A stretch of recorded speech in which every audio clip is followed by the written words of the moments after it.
मिथिलांचल का एकमात्र TV channel Mithila मच न्यूज अब यूट्यूब पर भी। आप यूट्यूब पर मिथिला मच न्यूज सब्सक्राइब कर न्यूज के लिए रहे अपडेट। इसके अलावा पोर्टल पर www.mithilamachnews.com पर दिन भर की खबरें ब्रेकिंग के साथ। विद्यापति पर्व समारोह के अंतिम दिन खचाखच भरे दर्शकों के सामने अगर कुछ होता है वो होता है केवल मैथिल गायकों के द्वारा गाए हुए गीत को सुनना।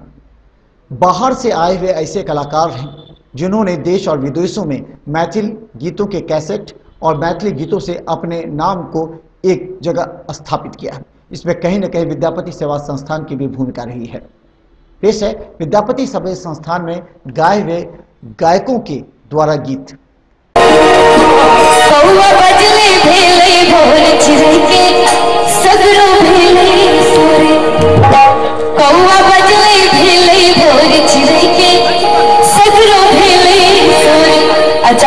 मीठी डाली के साथ कहुआ बजले भेले कहुआ बजले भेले भोर चिरई के नगर भेले सोर छोरो छोरो छोरो कहुआ बजले भेले भोर चिरई के नगर भेले सोर छोरो छोरो छोरो कहुआ बजले भेले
लड़का जिस पैंट में हुए तो वहां के धुंधियों में सबको ताली बजा के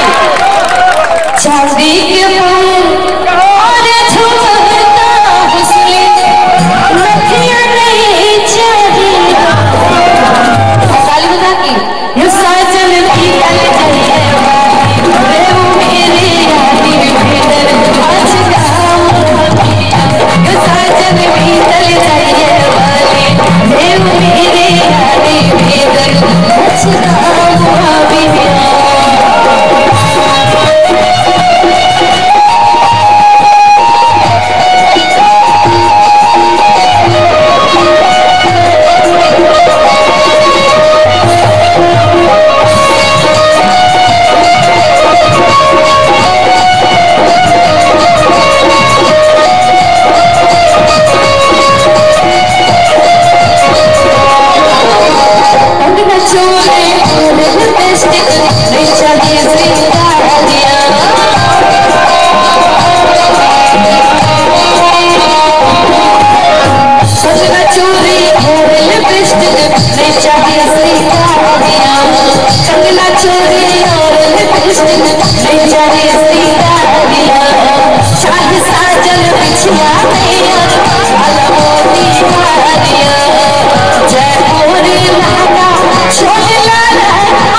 जयपुरी लहंगा छोड़े लाल पियर का हरियर नहीं चाहिए ताली बजा के ये साजन बीमल जंजन वाली देव मेरे यानी भीतर आज ये साजन बीमल जंजन वाली देव मेरे यानी भीतर आज